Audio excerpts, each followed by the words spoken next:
बच्चों and welcome to our channel science e solution. आपका preparation time है तो आप जो है ज़्यादा से ज़्यादा पढ़ाई कर रहे होंगे, ज़्यादा से ज़्यादा पीवाईक्यू सॉल्व कर रहे होंगे। तो आपके लिए हमारा जो आज का ये वीडियो है ये भी बहुत ज़्यादा हेल्पफुल होने वाला है, बिकॉज हम इन्वायरमेंटल इश्यूज़ चैप्टर के सारे वो लास्ट 5 इयर्स के पीवाईक्यूज़ लेके आए हैं। वो सारे क्वेश्चंस जो पिछले 5 सालों इस चैप्टर से आ चुके हैं, हमने वो प्रेजेंट किया है। ये देखिए, ये जो इन्वायरमेंटल इश्यूज़ है, लास्ट यूनिट है इकोलॉजी, उसका लास्ट चैप्टर है environmental issues. Last unit last chapter होने के कारण आप इसे बहुत ज़्यादा निगलेक्ट करते हैं। ऊपर से ये चैप्टर बहुत ज़्यादा ईजी भी है, बट एक बात याद रखिए, इस चैप्टर से भी आपको 2 या 3 क्वेश्चन ज़रूर आएंगे नीट के एग्जाम्स में।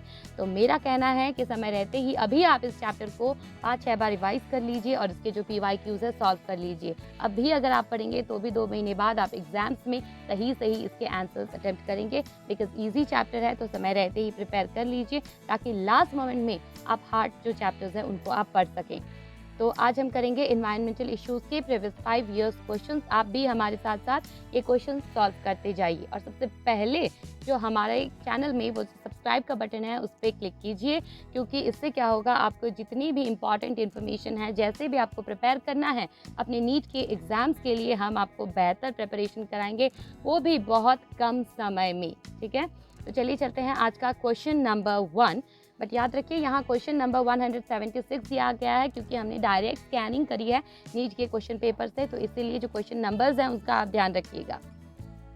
पहला question, biochemical oxygen demand BOD may not be a good index for pollution for water bodies receiving effluents from domestic sewage, dairy industry, petroleum industry और sugar industry। तो इसका जो सही आंसर होगा वो होगा petroleum industry, because petroleum industry से जो है वो inorganic waste material water bodies में देता है। So BOD is not a good index for pollution for water bodies receiving influence from this petroleum industry. Okay, now come to question number 2।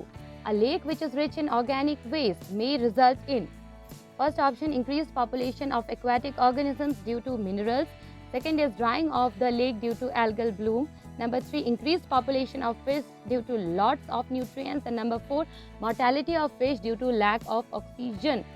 So the lake which is rich in organic waste, it results in mortality of fish due to lack of oxygen. Option number 4 जो है इसके लिए सही होगा। आगे बढ़ते हैं हमारे तीसरे क्वेश्चन की तरफ। The highest DDT concentration in aquatic food chain shall occur in. सबसे ज़्यादा DDT कंसंट्रेशन किन में पाया जाएगा? ये एक्वाटिक एक फूड चेन आपके सामने दिया गया है। उसके जो डिफरेंट ऑप्शंस हैं वो हैं फाइटोप्लैंक्टन, सीगल, क्रैब एंड ईल। और इसका जो सही आंसर होगा वो होगा सीगल, बिकॉज ये जो है टर्शियरी कंज्यूमर है, जो लास्ट कंज्यूमर है इन चारों में से, वो होगा सीगल। सो जो हाईएस्ट कंसंट्रेशन ऑफ DDT है वो सीगल में देखने को मिलेगा। अगला question, depletion of which gas in the atmosphere can lead to an increase incidence of skin cancers. Skin cancers की सबसे ज़्यादा इंसिडेंस कौन से गैस की कमी होने के कारण होगी? The first option is methane, nitrous oxide, ozone और अमोनिया। इन जो ऑप्शंस में है, और इसका जो आंसर, ये बहुत ही इजी, सुपर इजी क्वेश्चन है। इसका जो सही आंसर होगा वो है ओजोन।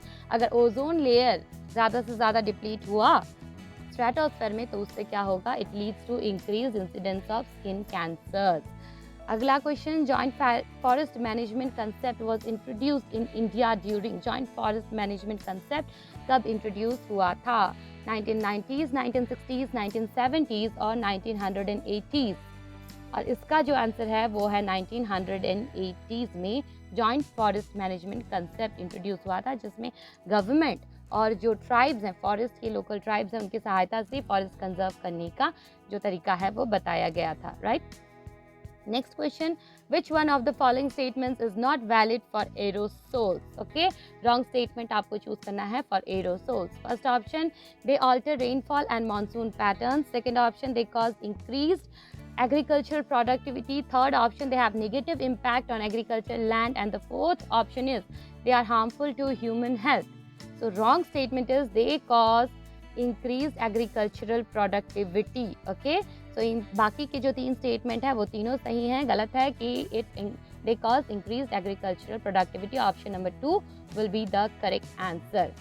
अब अगला क्वेश्चन है मैच द फॉलोइंग का। आपको मैच करने हैं। कॉलम 1 में दिया गया है eutrophication, sanitary landfill, snow blindness and jhum cultivation, और कॉलम 2 में बताया गया है UVB radiation, deforestation, nutrient enrichment and waste disposal.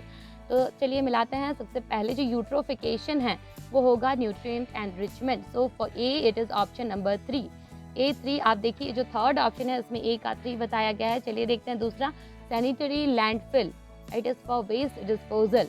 4 again it is option number 3। So snow blindness is related to UVB radiation and zoom cultivation for deforestation. So कुल मिला के जो option number 3 है उसमें सारे के सारे जो है कॉलम्स मैच कर रहे हैं, जो भी बताया गया है वो मैच कर रहे हैं। So option number 3 will be the correct answer. Now moving on to our next question, which of the following is a secondary pollutant?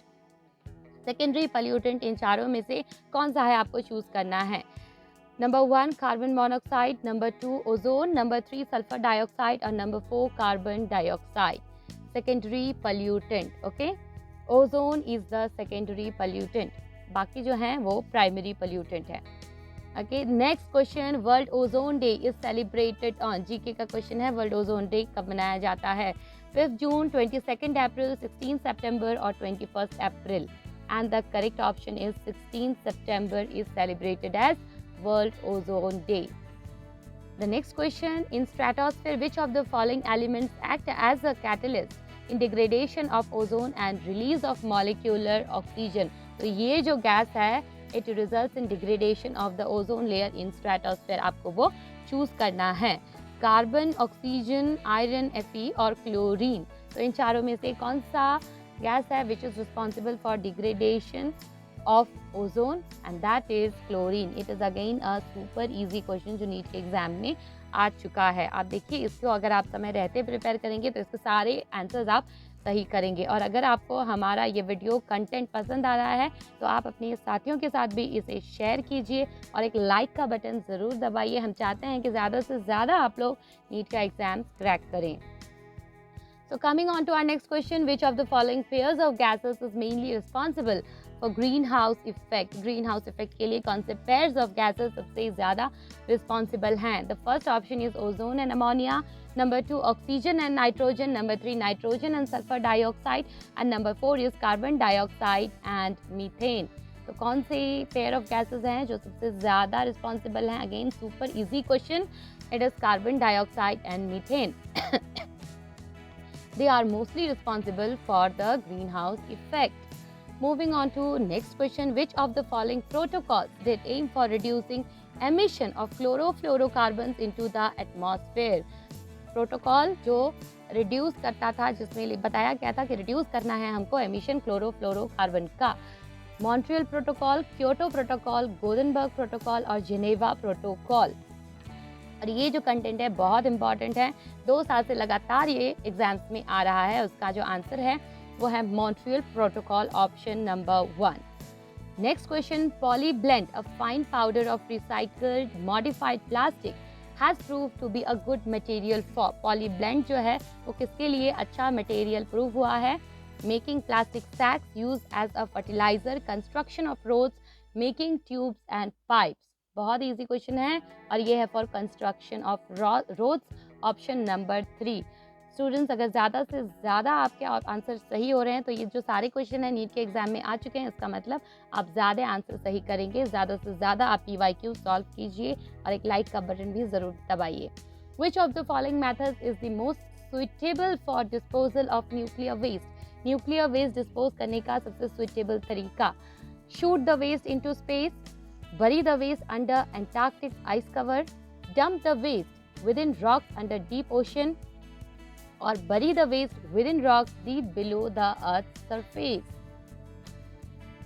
और इसका जो आंसर होगा bury the waste within rocks deep below the earth's surface, option number 4 है, ये सही answer होगा।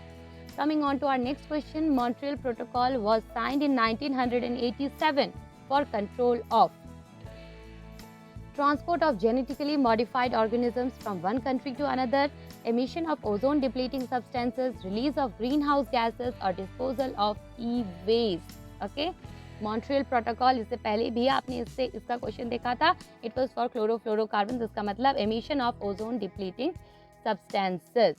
और जो लास्ट क्वेश्चन जो है हमारा 16th क्वेश्चन आज का, snow blindness in Antarctic region is due to number 1 freezing of fluids in the eye by low temperature, number 2 inflammation of cornea due to high dose of UVB radiation, number 3 high reflection of light from snow, or number 4 damage to retina caused by infrared rays.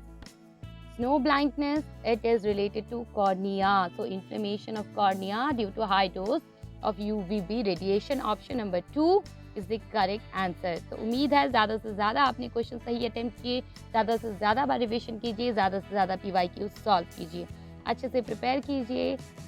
Bye.